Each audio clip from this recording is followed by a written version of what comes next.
Having a baby at your age would mean you'd give birth to a dumb kid. I don't have time for that. I'd like a divorce.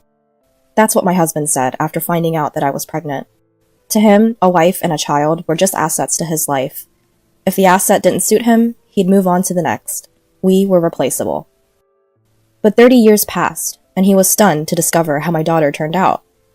This is your daughter? My name is Harriet O'Neill. I'm no one special, just an average person with an average life. Born to average parents, I went to school and got a job. I had excellent grades and got accepted to a prestigious university in my town with a full-ride scholarship. I was so grateful. At the time, the economy was rough, and I was grateful to have landed a job at a huge company. I knew I had to work hard. Before I knew it, I turned 30. I was worried I was running out of time to find a husband or a potential life partner. I'm in love with you. Let's make this official. Thomas, then 26, declared. I asked him if he was sure he wanted to be with someone older than him. Harriet, you're sweet. You're amazing at your job. You are the perfect woman. He always knew just what to say. A year later, I turned 31, and we got married. We always knew we wanted to have kids one day, so I changed jobs to start planning to have a child.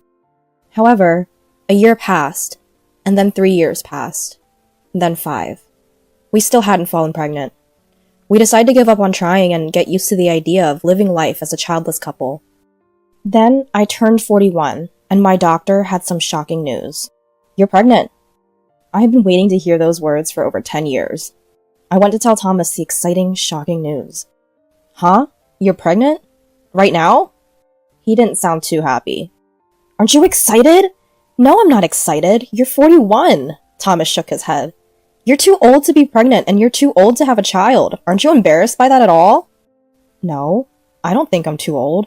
Why would I be embarrassed? Well, I am. I mean, a 41-year-old woman who just so happens to be my wife falls pregnant. This is going to ruin me. He kept going. Having a baby at your age would probably result in a dumb child, right? There's a high chance they might have some kind of disability. I can't raise a failure. Wow, I am having this baby. Fine, then we're getting a divorce. Raise the kid on your own. I couldn't believe what he said. I didn't want to, but he was serious. The next day, he had the papers ready to go. So, I made my decision too. Alright, I'll get a divorce. I knew I was going to have my baby. While signing the papers, Thomas kept talking. You know, I only married you because of your degree. I thought that marrying a smart, capable woman would guarantee a smooth married life. I never imagined you'd turn out to be this dumb. Thomas had an impressive education himself, and thought marrying a smart woman would help maintain his image. We were married for 10 years, and I never realized that this was the truth. No questions asked. You'll have custody. I'm not paying for child support, and I don't want to meet it. I don't ever want to be associated with you or that child. Alright. If I had known it was going to be like this, I would have never bothered with you. My child doesn't need a toxic father in their life. So I was grateful he said those things, because I didn't want a dime from him anyway. I wasn't going to argue with that. After we divorced, I moved back into my parents' home and gave birth, surrounded by my loving friends and family. I named my lovely baby girl Nancy. Unlike Thomas's prediction, she was born full term, healthy, stable, and fully developed. Her body is strong, like an athlete's. She's even better at sports than I was. But most importantly, she has a beautiful heart. Such a heart that I was not expecting. Living this life with Nancy wasn't going to be so bad after all, and I was glad Thomas and I didn't work out. And before I knew it, the thought of his existence was long forgotten, and 30 years went by. Harriet? Thomas? We bumped into each other unexpectedly at a well-known hospital in the area. I was in the hospital gown, and Thomas was walking in as a visitor. He was surprised to see me, and he noticed what I was wearing. So, you're an inpatient, huh? Sad. I may not know how sick you are, but with that baby you decide to have and your own issues, I know those medical bills are ridiculous. Excuse me? You had that baby, right? You were too old to carry and deliver a child. I know that child didn't develop correctly. Your baby's cost of treatments on top of yours? Yikes. He was quick to belittle me and jump to conclusions. He's still the same, after 30 years. Actually, he's gotten worse, as if that was even possible. After you, I remarried as soon as I could. She's 20, but real mature and beautiful. She's got a great body and face on her. I had a son with her, and people assume he's an aspiring male model because of his good genetics. I didn't ask nor care, but he was bragging about his life. Oh yeah, I was only a manager when I met you, but now I work for corporate. Well, that sounds great for you. Wow, if I never left you, I would have been stuck with the misery of you and that baby. I was baffled. I know it's his ego, but seriously? I know better than to stoop down to his level. I'm better than that. I heard someone coming over, hopefully to try and save me from this conversation. Mom? What are you doing? Is your exam over? I'm sorry. Did she just call you Mom? A young woman doctor in a white coat appeared before us. Yeah, sorry, honey. Let me introduce you guys. This is... I stopped myself. How was I supposed to introduce him? Thomas never existed in our lives, and his name was never brought up, and I never mentioned him to her. Nancy stood there, glaring at him, and said, I could hear what you were talking about from all the way over there. I could put together that he's my biological father. I just never expected it to be you, Thomas. Wait, Nancy, you know him? Not personally, I never met him, but he's quite the talk around the hospital. His son is hospitalized with diabetes, but he and his wife don't listen to the doctors and sneak in food. His wife causes a lot of trouble about it. Nancy was working her residency as a doctor at this hospital. Despite how young she was well admired and respected in the medical field and community. What Thomas was saying about his son was clearly a lie. His face was stiff and as white as a ghost. I thought he was an aspiring male model. He just loves his food. He's a growing boy. He's fine.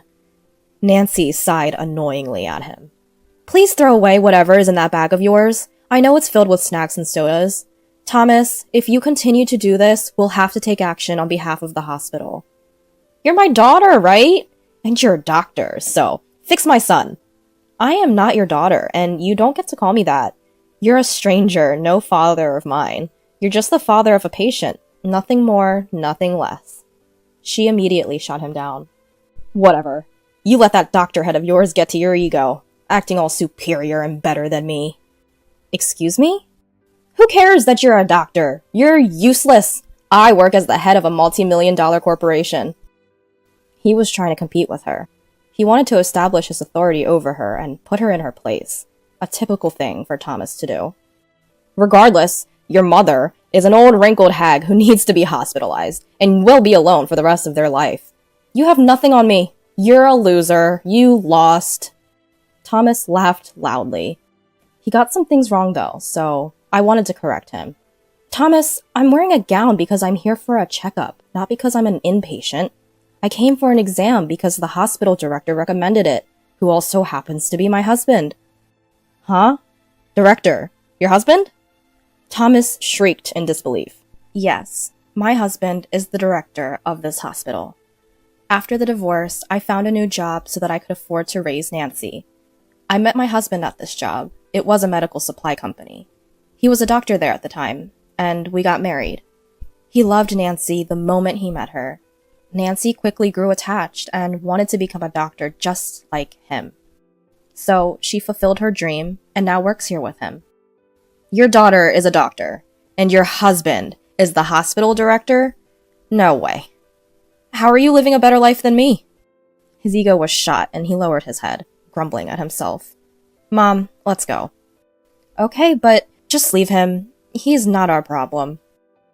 Thomas stood there, frozen, watching his daughter walk away and abandon him. Then, one day, Thomas's wife caused a scene at the hospital.